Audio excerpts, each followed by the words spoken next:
Hey friends and fans, Christy from Happy and Healthy TV here with you guys today.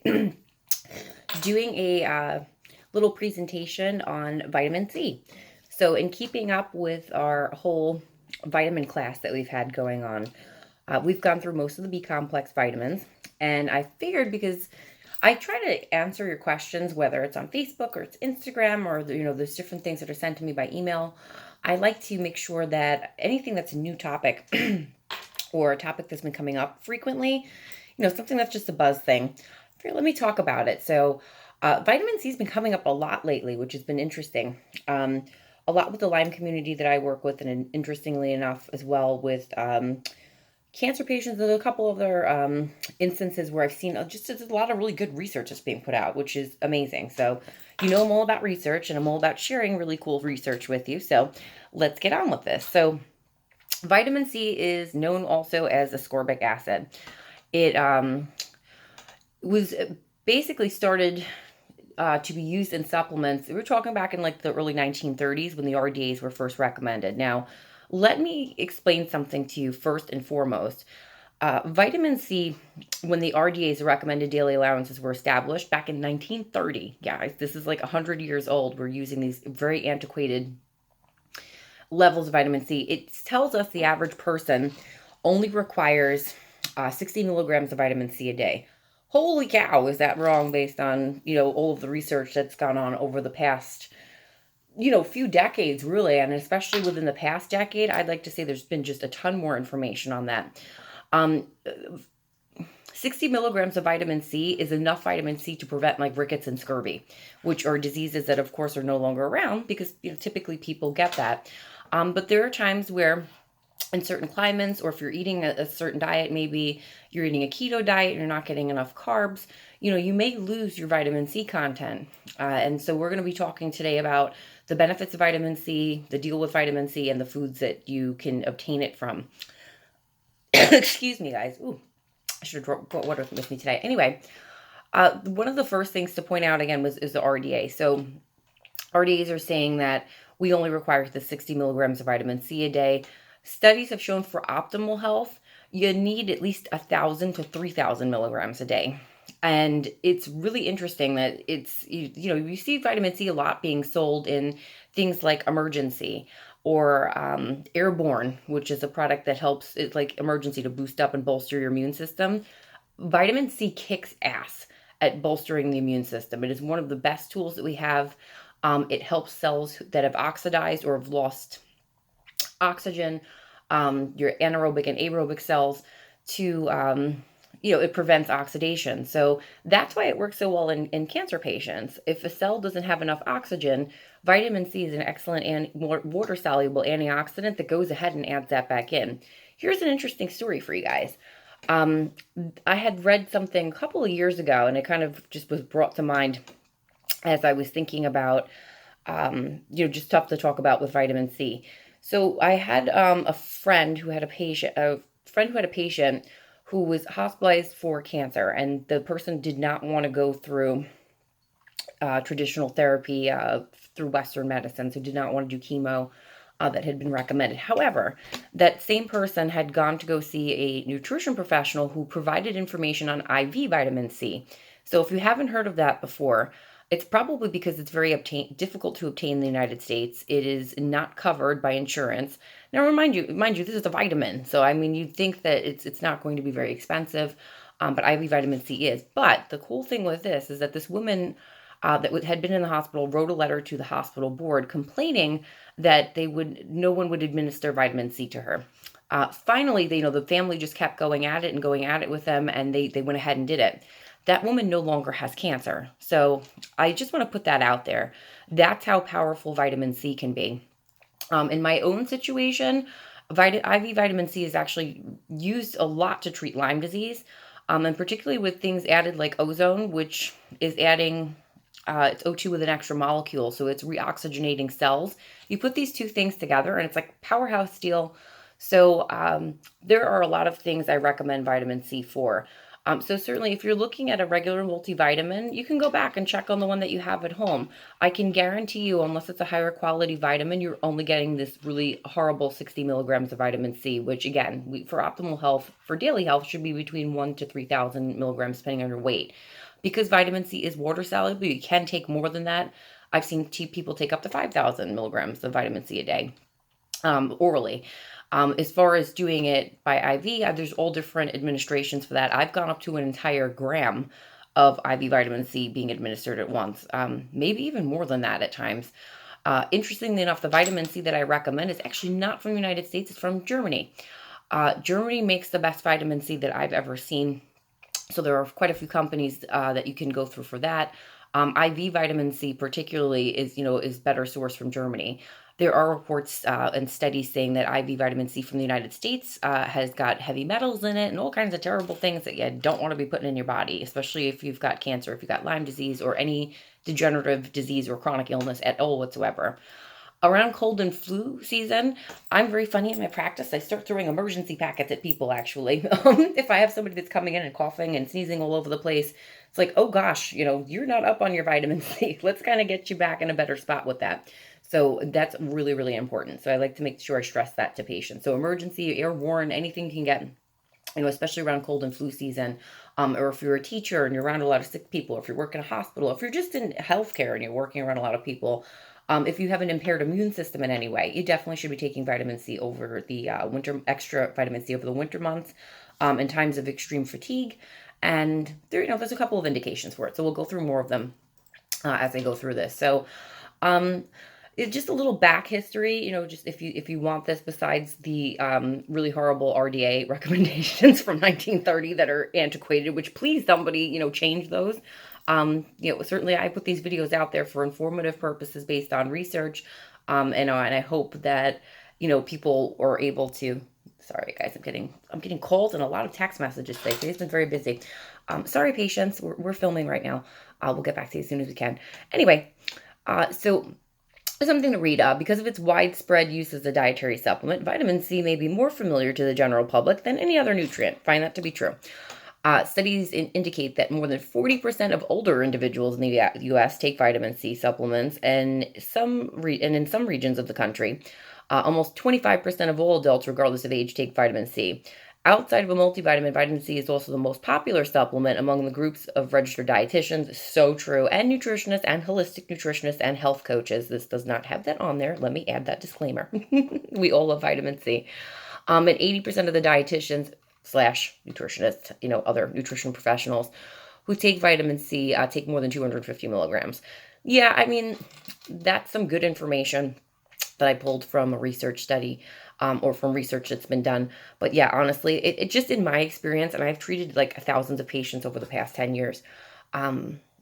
Yeah, people, especially who are sick, I guess because I'm dealing with a lot of patients who are, how do I put this, maybe a little bit more difficult cases, and have a lot of different things going on where oxidation is a concern in the body, where we would want to use vitamin C. So maybe perhaps somebody that's seeing patients that are more or less healthy, that just want to fine tuning and they're just coming in maybe for a general issue, you may not see that as much. So I guess I can see where that comes from.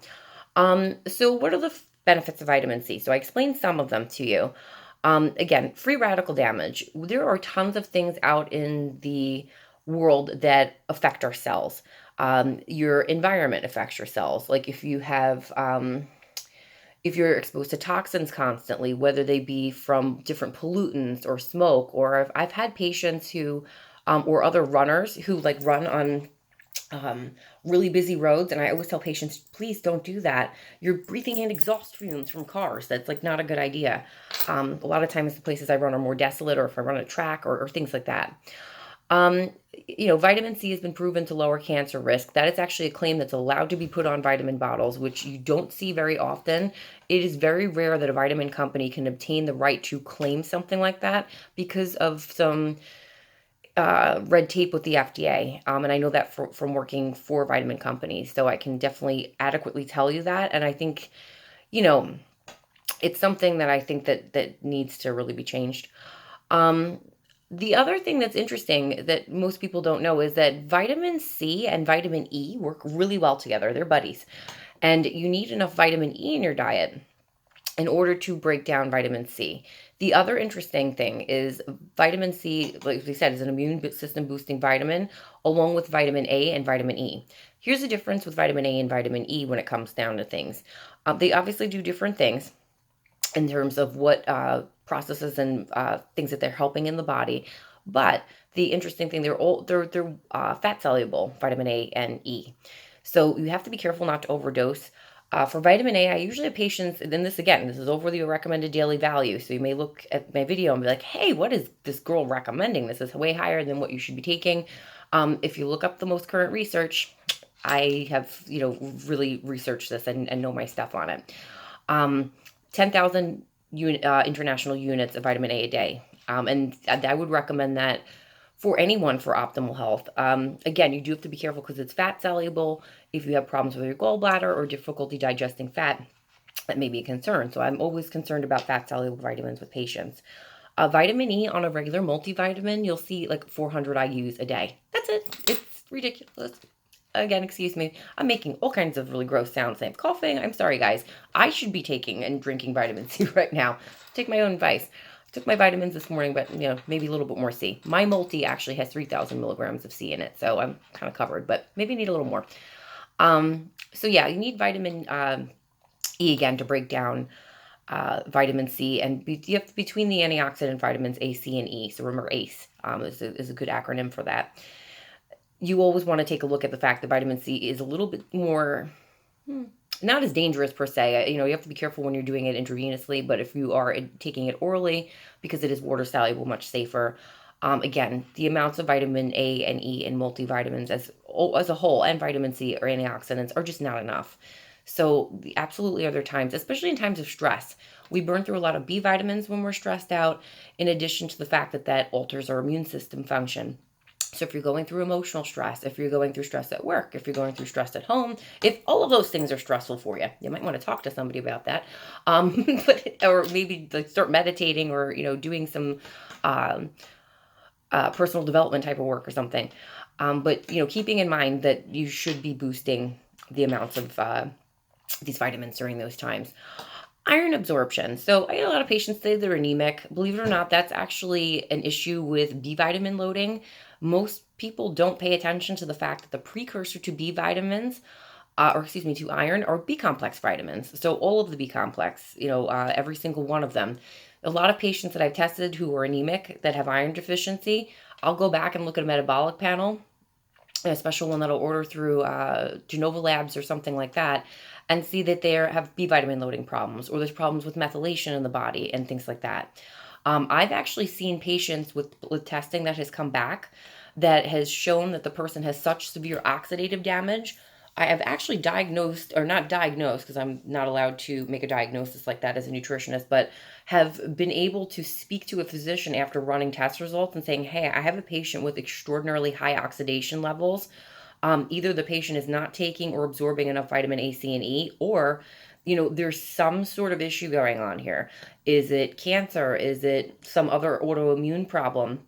Is it a problem with the cells in the body? So, I really get concerned if I see somebody's oxidation levels are like way out there. If somebody's not methylating properly, that means that they're not breaking down folic acid and B12. So that's always a concern too.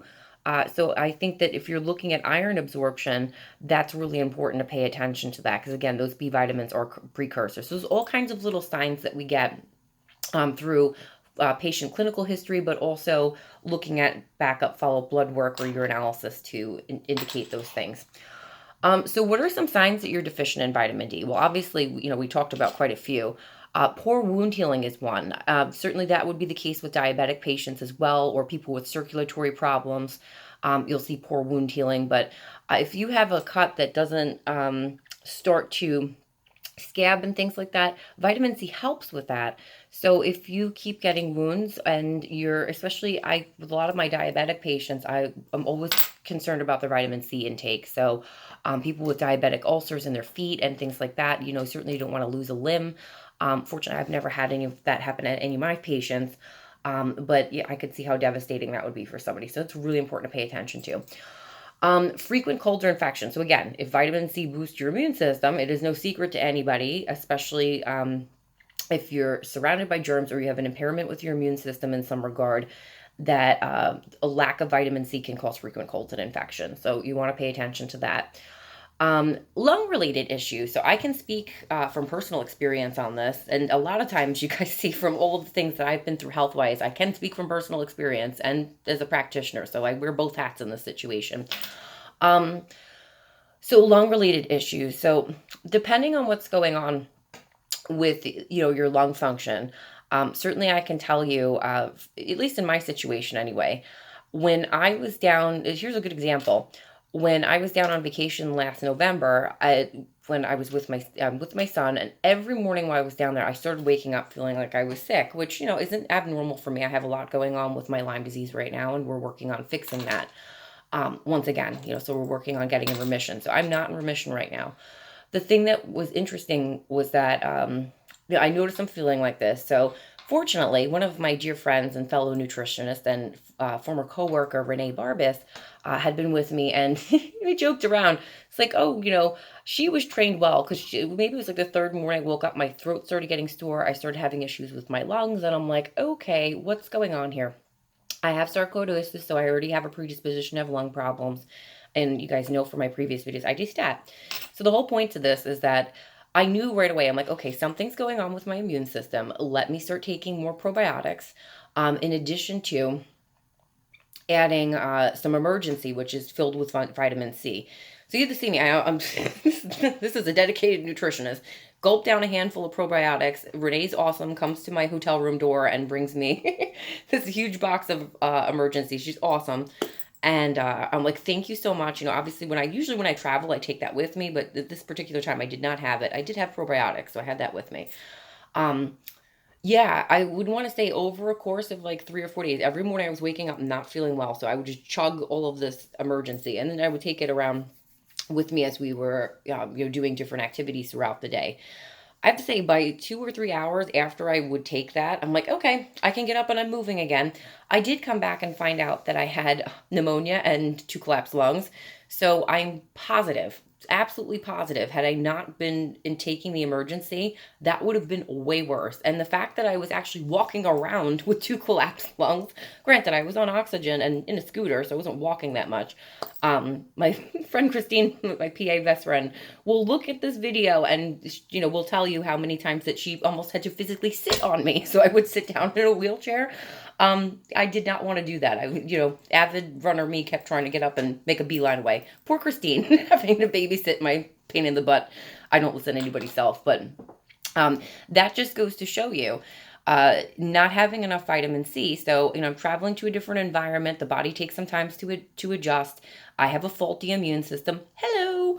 Lung problems, kind of sneaking up. And granted, they were already there, but, again, worsened by, excessive activity and a lot of the things that were going on while I was on vacation. So, again, I don't think I would, I'm positive of this actually, would not have made it had it not been for the vitamin C. So once again in life, go vitamin C. So that's important to remember, especially if you have any type of lung issues.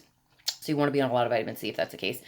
If you get frequent nosebleeds, or that's something of a concern for you, unless you're a hemophiliac and you've got some sort of clotting problem and that's occurring, you really want to look into your vitamin C levels. If they're low, you're going to see problems with that.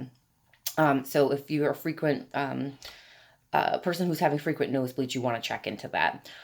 Someone who has bruises easily. Now, this can be a vitamin E deficiency. Again, look at how these are all the autoimmune, the antioxidant, on that one, antioxidant vitamins are helpful for that. So if you're not having enough vitamin E and vitamin C, I'm going to say both of these things.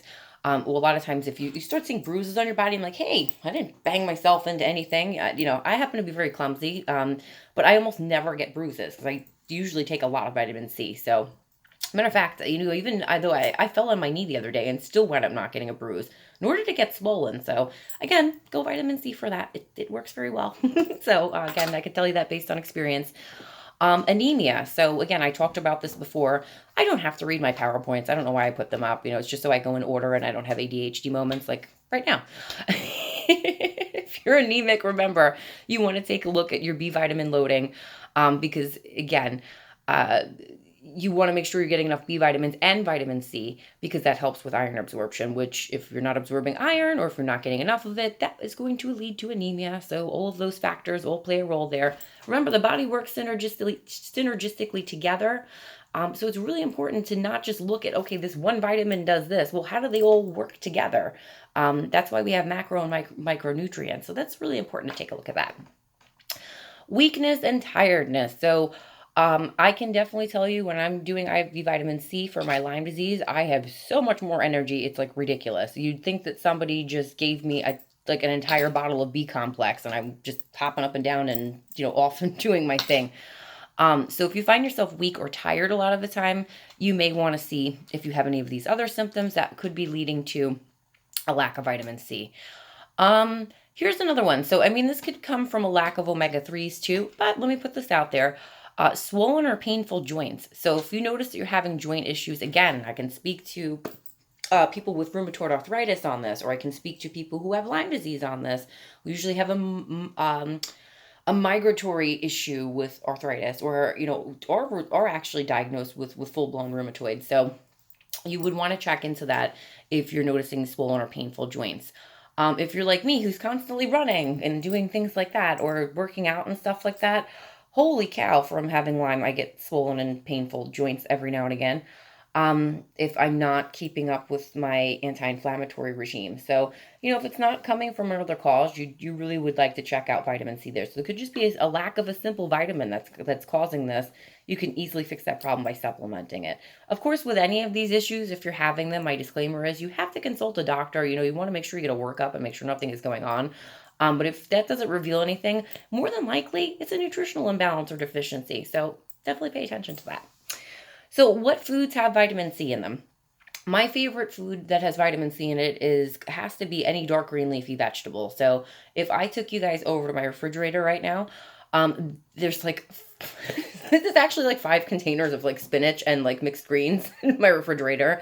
My mom is so cute. When she goes food shopping, she will go and she always buys me salad. Like, it's just like obvious, like her daughter's a nutritionist. Like, let me buy her carrots and like salad, because my daughter eats like a bunny rabbit with with meat in her diet. It's really, really funny. So, yeah, dark green leafy vegetables like romaine, spinach, like I have a ton of in my refrigerator. Got to do the Popeye thing. You guys can't see my muscle, so oh well, that's okay. Got to get a wider shot. I can't today. Today's been a silly day, guys. Don't mind me. I'm in rare form. Let's see. So romaine, spinach, arugula, parsley, believe it or not, has a ton of vitamin C in it. So does cilantro. So even your dark green herb still has vitamin C in it. So you can throw that in there. And most people don't talk about that. Things like cauliflower, broccoli, the cruciferous vegetable family, they have tons of vitamin C in them. Very good things to put in your diet. So dark green leafies actually can replace also calcium in the diet. I have a lot of my vegan or dairy intolerant patients, so I always recommend that in that particular case. But what are some other foods with vitamin C? So here's a trick. Any food that is orange or yellow, I teach this when I teach classes to children, and we have a fun class called Eat the Rainbow that we do and the Healthy Hawaii Party. Lots of fun. And, well, if you're a kid, I guess, and me like a big kid enjoying to teach it. But one of the things I always talk about with the kids is that yellow fruits and vegetables have tons of vitamin C. So just by the color, when we talk about that whole eat the rainbow theory in nutrition, that's part of what we're talking about. So really important to do that. So, some examples of that are like papaya. There are some red foods or fruits and vegetables, should I say, not stuff that's colored red. Please don't eat that. That has no vitamin C in it and will probably cause cancer. So that's not a good idea. Red peppers have a lot of vitamin C in them.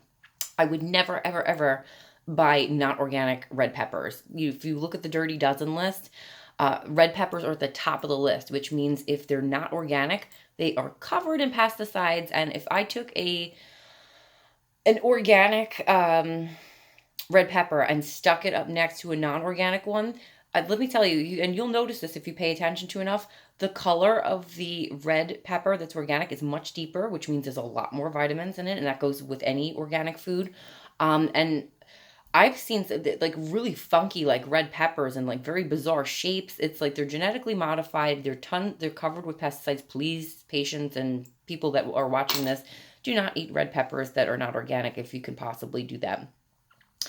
We talked about broccoli. I forgot about poor Brussels sprouts. They're also in the cruciferous family. Cabbage is great for you. Things like that. Red cabbage contains a lot of vitamin C. Actually, any color cabbage does. It's part of the dark green leafy vegetables. Even if it's a white cabbage, it's still in that group. I know that's confusing, but you know, nutrition is a little tiny bit confusing, which is why we go to school for so long to try to learn all of these things. Strawberries are full of vitamin C and really good and low on the glycemic index, so highly recommend that. Oranges. Here's an interesting one. So oranges have vitamin C in them, but most of the vitamin C you'll find in an orange is actually in the pith, which is the white part of the orange. So I just had tangerines that were organic in my refrigerator, and unfortunately I ate all of them. So I don't have any to show you, but when you peel them, I try to leave on as much of the white portion as I can. Believe it or not, the skin of an orange has a ton of vitamin C in it too. So when I make cranberry sauce, I don't even bother taking the segments away from the orange peel. I throw a whole orange inside of the food processor with a pineapple. Freaking delicious. It comes out so good. So if you like cranberry sauce, let me know. I'll post the recipe down below. I make a really good homemade one. I realize we're out of the holidays, but if I can find cranberries, I'm like constantly making that. So if you can find recipes where you need a lot of orange rind, it's really, really great. So that's a good thing there. Cantaloupe has tons of vitamin C, so any type of cantaloupe you like. Obviously, again, this is going with that theory of having orange food. So if you have an orange cantaloupe, that's going to have more vitamin C than maybe a honeydew melon, which is it's still in the same family, but it's obviously a green color, so it does not contain the same nutrient. So interesting point on that one, although it does still have a little bit of vitamin C in it. Kiwis. Oh my God, love kiwis. They're so delicious. Some people tell me that they have a hard time peeling them. You can actually eat the peel on a kiwi. It is edible. I don't recommend it. It's kind of fuzzy and it tastes a little weird. And for my children who are problem feeders, and I'm not saying that to be mean, that's actually a term in nutrition, and have problems with texture or certain issues like that with food, I probably wouldn't recommend to eat the skin with the kiwi. But by itself, kiwis are so, so, so good for you. So you can actually, it's easier to get the kiwi out of the fruit by cutting it in half. And then I kind of just take out like a paring knife and go all the way around the paring knife. Or actually not go around the paring knife, go around the kiwi with the paring knife. That was a dyslexic moment. And then kind of just cut it out. Sometimes when a kiwi's really, really ripe, they get a little harder to cut. So that's something to keep in mind. Cauliflower I talked about before, even though it's white and it's not a dark green leafy, it is still in the family of them, just like we talked about cabbage was. So that's another misnomer that's out there that just to pay attention to. And of course, what is every nutritionist's favorite dark green leafy? Is kale. I actually have a shirt from my school, which we thought, us dorky nutritionists thought we were so cool. I have a shirt that says I heart kale on it. I so heart kale. I have kale smoothies all the time. It's like one of my favorite things. And I try to buy drinks with kale in them. Or I use it for salad, or I make this really, really great stuffing that's gluten-free that's in my first book that actually uses kale. It is delicious. My secret for not making the green taste bitter, because kale is the kind of a bitter green, is to put a little pumpkin pie spice in there. Shh, don't tell anybody else. So that's a really cool thing to do. Another thing about kale while I'm talking about it, since I'm on the topic. When you're cutting up kale, you can eat the stem, but it is really, really difficult to digest. So if you have digestive problems, I just recommend for people to peel it away. Peel the leaf away from the stalk portion of the kale, and just cut it up. I like to just have kale like plain. Again, Italian me, it's like everything tastes good with olive oil and garlic and a little bit of salt. So I can just take kale and go ahead and saute it a little bit with some garlic infused olive oil. Oh my God, it is so good. And that's a really simple, easy way that's nutritious to make that. So I mean, I could go on talking about vitamin C for days. There's a lot of really great things, but as you can see, this is why this is such a popular vitamin for nutritionists. And it's interesting enough, the public seems to know more about vitamin C, as I was talking about in the very beginning of this video, than the other vitamins that are out there. So yay for vitamin C for its popularity, but just so you guys know, vitamin D is making a close come behind to that. So we talk about vitamin D a lot as nutritionists. It's very, very important, and there have been so many different New studies have come out on that. So again, in spirit of going order, so A, B, C, D, E, F, G. There is no vitamin F or G or anything like that. I have to laugh. Like, where did they, they just kind of, never mind. I don't know where I was going with that. All right, guys. So I hope that you enjoyed this really fun video about vitamin C, the benefits of vitamin C, the signs of vitamin C deficiency, what health conditions vitamin C could possibly help and support, and in addition to that, what foods are highest in containing vitamin C. So look out, guys, soon for that. I will be posting another really fun video on getting to know another vitamin or amino acid or a mineral. We can keep doing those forever because there are a lot of different things that we need in our diet that I think would be great to educate people on. So you guys let me know. You guys leave me comments down in the comment box. We're working on doing some more product reviews, hopefully by the end of the week. It's always time for me to go food shopping. I have had a lot of people ask me to do product reviews on keto stuff that's out. So Nutritionist Me is going to go have a blast in Whole Foods at some point in time this week and go take care of that. So that's an interesting thing that's coming up. I keep promising you guys vitamin M videos. I am so sorry. I get a lot of views on my vitamin M videos, which I find really funny. I only find this funny because with the lung problems I have and with my heart issues, I think it's really, really funny that, sorry, I'm getting another call. The phone is busy today.